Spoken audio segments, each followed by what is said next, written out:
Distinguished heads of state and government, Your Excellencies, dear partners and members of the World Economic Forum, dear participants and friends, a very warm welcome to all of you to the opening of the Davos Agenda Week.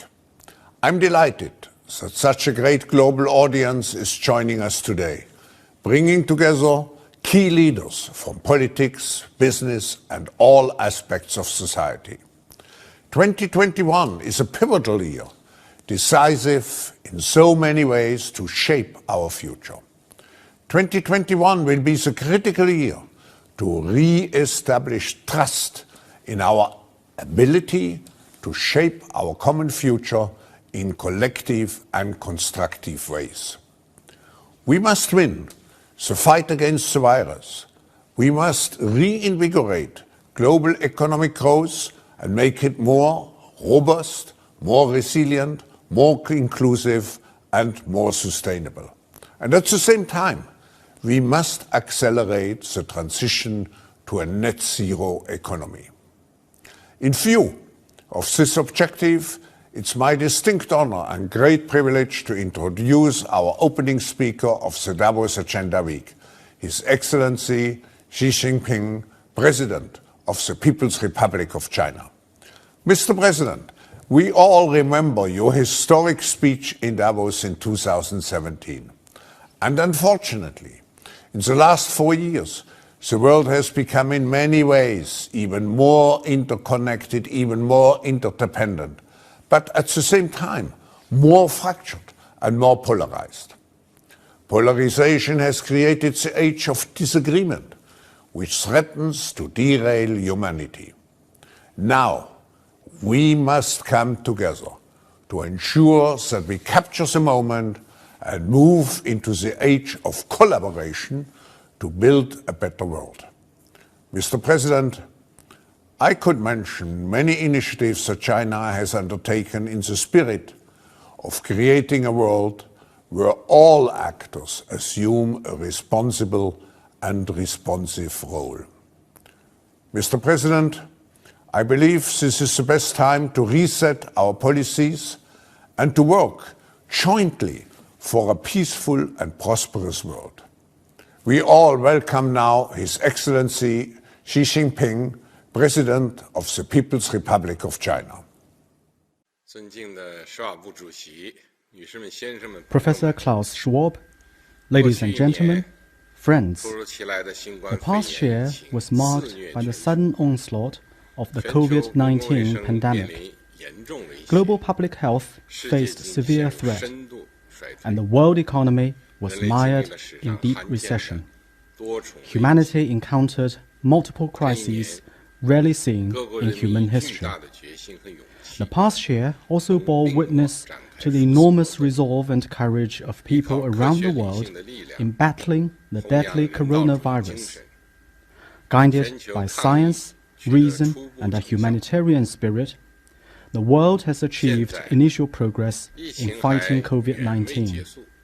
That said, the pandemic is far from over. The recent resurgence in COVID cases reminds us that we must carry on the fight. Yet we remain convinced that winter cannot stop the arrival of spring, and darkness can never shroud the light of dawn. There is no doubt that humanity will prevail over the virus and emerge even stronger from this disaster. Ladies and gentlemen, friends, history is moving forward, and the world will not go back to what it was in the past. Every choice and move we make today will shape the world of the future.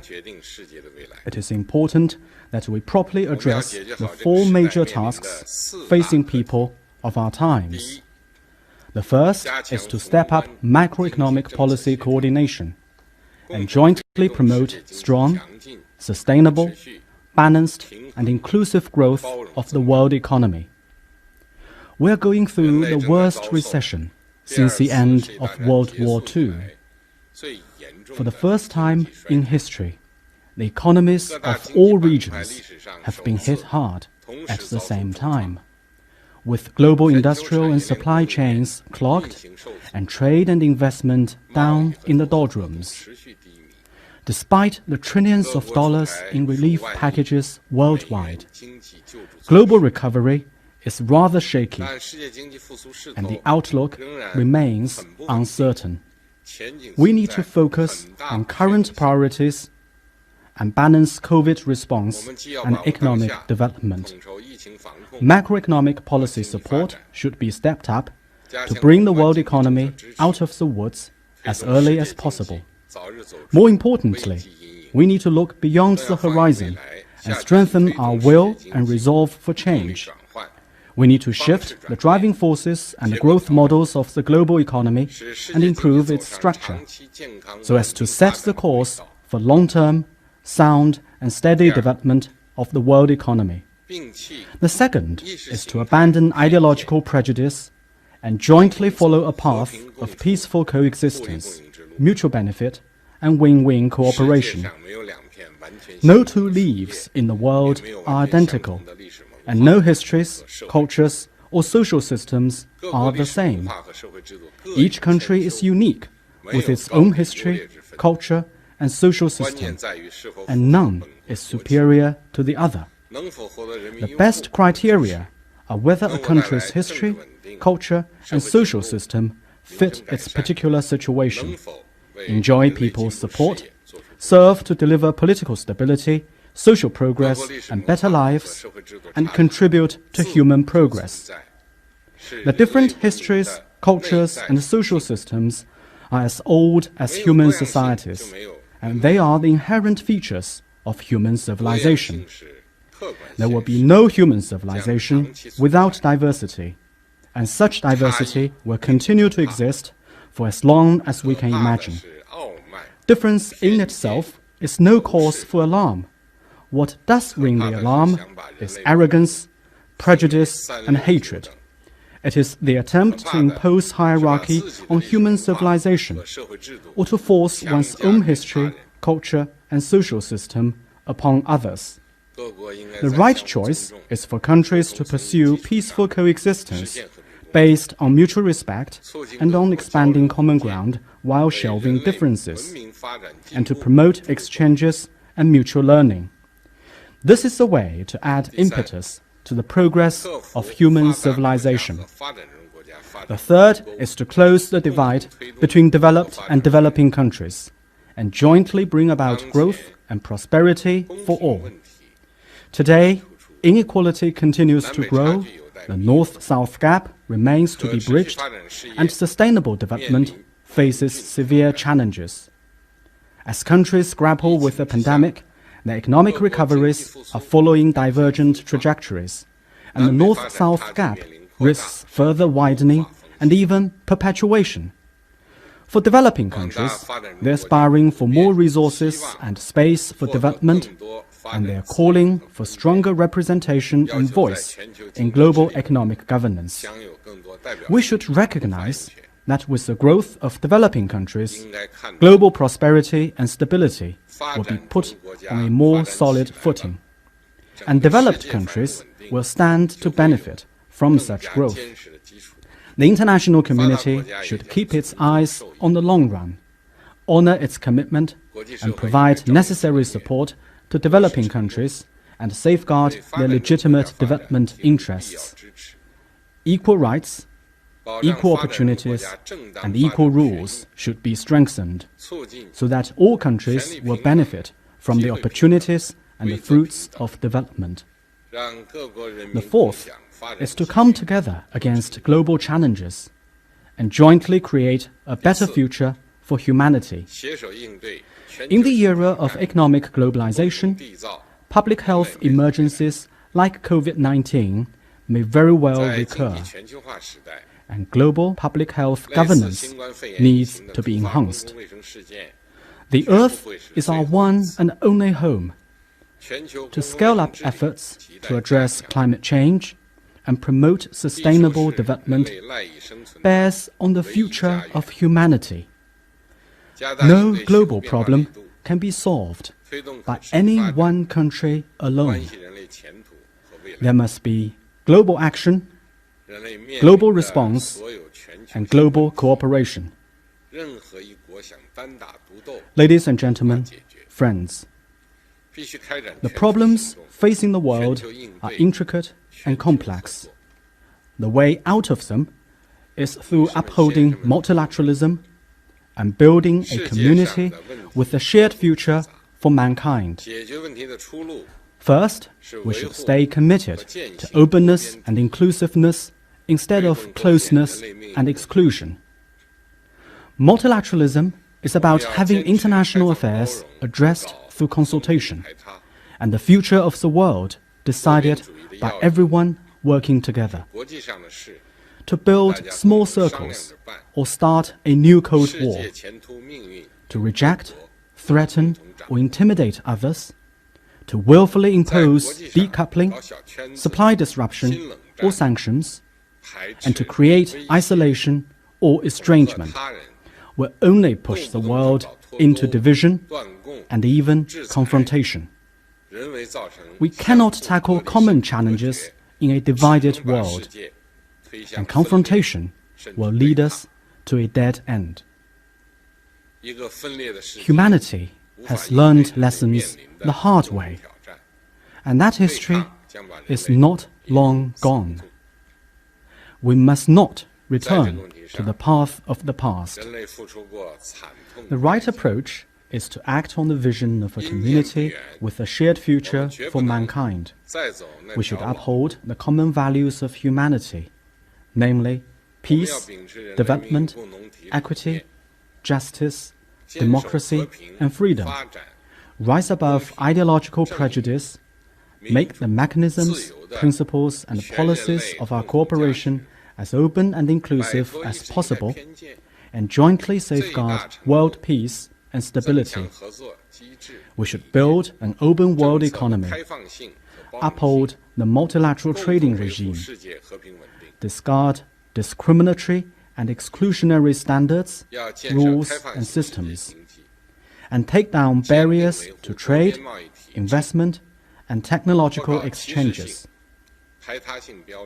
We should strengthen the G20 as a premier forum for global economic governance, engage in closer macroeconomic policy coordination, and keep the global industrial and supply chains stable and open. We should ensure the sound operation of the global financial system, promote structural reform, and expand global aggregate demand in an effort to strive for higher quality and stronger resilience in global economic development. Second, we should stay committed to international law and international rules instead of seeking one's own supremacy. Ancient Chinese believed that the law is the very foundation of governance. International governance should be based on the rules and consensus reached among us, not on the order given by one or the few. The Charter of the United Nations is the basic and universally recognized norms governing state-to-state relations. Without international law and international rules that are formed and recognized by the global community, the world may fall back to the law of the jungle, and the consequence would be devastating for humanity. We need to be resolute in championing the international rule of law and steadfast in our resolve to safeguard the international system centered around the UN and the international order based on international law. Multilateral institutions, which provide the platforms for putting multilateralism into action and which are the basic architecture underpinning multilateralism, should have their authority and effectiveness safeguarded. State-to-state relations should be coordinated and regulated through proper institutions and rules. The strong should not bully the weak. Decisions should not be made by simply showing off strong muscles or waving a big fist. Multilateralism should not be used as pretext for acts of unilateralism. Principles should be preserved, and rules once made should be followed by all. Selective multilateralism should not be our option. Third, we should stay committed to consultation and cooperation instead of conflict and confrontation. Differences in history, culture, and social system should not be an excuse for antagonism or confrontation, but rather an incentive for cooperation. We should respect and accommodate differences, avoid meddling in other countries' internal affairs, and resolve disagreements through consultation and dialogue. History and reality have made it clear time and again that the misguided approach of antagonism and confrontation, be it in the form of Cold War, Hot War, Trade War, or Tech War, would eventually hurt all countries' interests and undermine everyone's well-being. We should reject the outdated Cold War and zero-sum game mentality, adhere to mutual respect and accommodation, and enhance political trust through strategic communication. It is important that we stick to the cooperation concept based on mutual benefit, say no to narrow-minded, selfish, beggar-thy-neighbor policies, and stop unilateral practice of keeping advantages in development all to oneself. Equal rights to development should be guaranteed for all countries to promote common development and prosperity. We should advocate fair competition, like competing with each other for excellence in a racing field, not beating each other on a wrestling arena. Fourth, we should stay committed to keeping up with the times instead of rejecting change. The world is undergoing changes unseen in a century, and now is the time for major development and major transformation. To uphold multilateralism in the 21st century, we should promote its fine tradition, take on new perspectives, and look to the future. We need to stand by the core values and basic principles of multilateralism. We also need to adapt to the changing international landscape and respond to global challenges as they arise. We need to reform and improve the global governance system on the basis of extensive consultation and consensus building. We need to give full play to the role of the World Health Organization in building a global community of health for all. We need to advance reform of the World Trade Organization and the international financial and monetary system in a way that boosts global economic growth and protects the development rights, interests, and opportunities of developing countries. We need to follow a people-centered and fact-based policy orientation in exploring and formulating rules on global digital governance. We need to deliver on the Paris Agreement on climate change and promote green development. We need to give continued priority to development, implement the 2030 Agenda for Sustainable Development, and make sure that all countries, especially developing ones, share in the fruits of global development. Ladies and gentlemen, friends, after decades of strenuous efforts by the Chinese people, China is on course to finish building a moderately prosperous society in all respects. We have made historic gains in ending extreme poverty and have embarked on a new journey toward fully building a modern socialist country. As China enters a new development stage, we will follow a new development philosophy and foster a new development paradigm, with domestic circulation as the mainstay and domestic and international circulations reinforcing each other. China will work with other countries to build an open, inclusive, clean and beautiful world that enjoys lasting peace, universal security and common prosperity. China will continue to take an active part in international cooperation on COVID-19. Containing the coronavirus is the most pressing task for the international community. This is because people and their lives must always be put before anything else. It is also what it takes to stabilize and revive the economy. Closer solidarity and cooperation, more information sharing, and a stronger global response are what we need to defeat COVID-19 across the world. it is especially important to scale up cooperation on the R&D, production, and distribution of vaccines and make them public goods that are truly accessible and affordable to people in all countries. By now, China has provided assistance to over 150 countries and 13 international organizations, sent 36 medical expert teams to countries in need, and stay strongly supportive and actively engaged in international cooperation on COVID vaccines. China will continue to share its experience with other countries, do its best to assist countries and regions that are less prepared for the pandemic, and work for greater accessibility and affordability of COVID vaccines in developing countries. We hope these efforts will contribute to an early and complete victory over the coronavirus throughout the world. China will continue to implement a win-win strategy of opening up.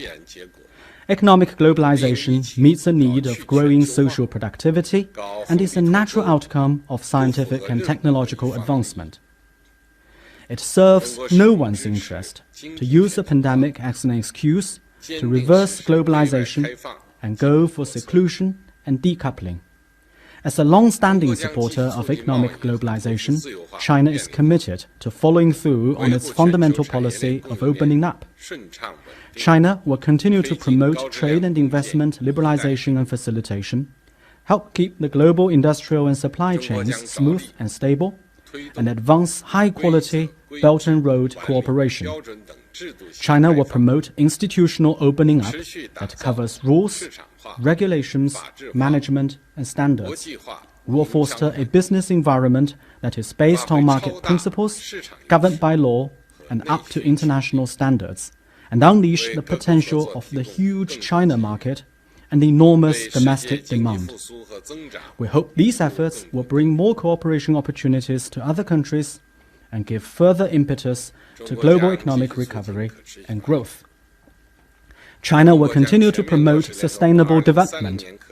China will fully implement the 2030 Agenda for Sustainable Development.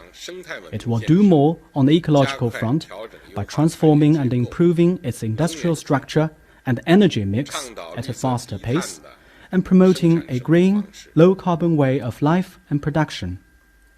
I have announced China's goal of striving to peak carbon dioxide emissions before 2030 and achieve carbon neutrality before 2060. Meeting these targets will require tremendous hard work from China. Yet we believe that when the interests of the entire humanity are at stake, China must step forward, take action, and get the job done.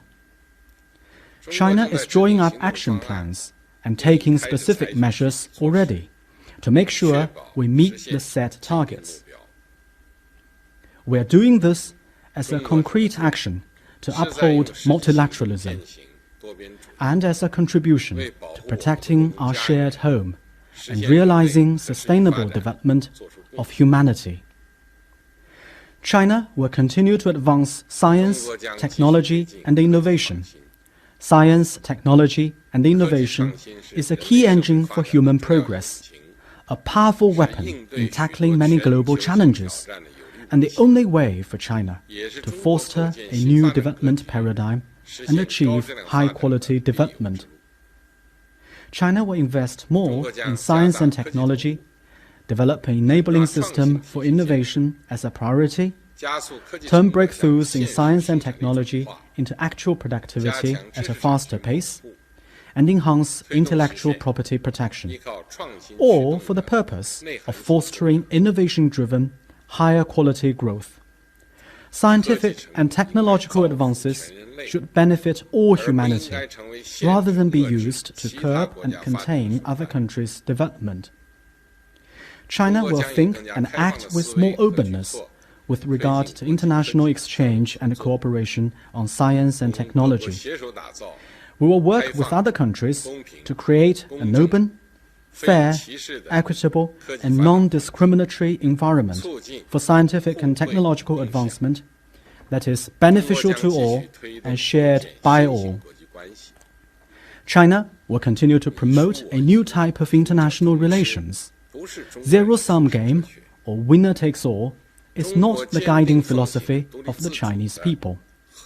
As a staunch follower of independent foreign policy of peace, China is working hard to bridge differences through dialogue and resolve disputes through negotiation, and to pursue friendly and cooperative relations with other countries on the basis of mutual respect, equality, and mutual benefit. As a steadfast member of developing countries, China will further deepen South-South cooperation and contribute to the endeavor of developing countries to eradicate poverty, ease debt burden, and achieve more growth. China will get more actively engaged in global economic governance and push for an economic globalization that is more open, inclusive, balanced, and beneficial to all. Ladies and gentlemen, friends, there is only one Earth and one shared future for humanity. As we cope with the current crisis and endeavor to make a better day for everyone, we need to stand united and work together. We have been shown time and again that to beggar thy neighbor, to go it alone, and to slip into arrogant isolation will always fail. Let us all join hands and let multilateralism light our way toward a community with a shared future for mankind. Mr. President, thank you for such an important speech, which at this crucial moment in history provides us with a truly comprehensive framework for shaping the future. Mr. President, you have defined 4 clear objectives for moving forward: to strive together for strong, sustainable, balanced and inclusive growth, to find harmony in the diversity of human civilization through respectful interaction, to close the gap between developing and developed countries as a prerequisite for true global prosperity, and finally, to strengthen global cooperation in addressing the big common challenges, namely COVID-19 and climate change.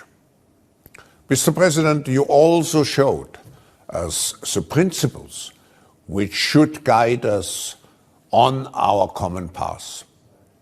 Multilateralism based on openness and inclusiveness, being committed to international law and international rules, overcoming differences through consultation and cooperation, and being open for change and for improvements and reforms of our global governance system, particularly in exploring and formulating rules on global digital governance. Mr. President, in your speech, you also committed China to take an active part in global efforts to win the fight against COVID-19, to continue the fundamental policy of opening up, to fully implement the 2030 Agenda for Sustainable Development, and to act with greater openness with regards to international exchange and cooperation on science and technology. You concluded that we should enter a new era of global cooperation based on dialogue and being guided by the fact that there is only one planet, Earth, and only one common future. Thank you, Mr. President, for opening this Davos Agenda Week with such an important policy statement and for reminding us that we are all part of a community with a shared future for humanity. On behalf of all the participants A great thank you, Mr. President.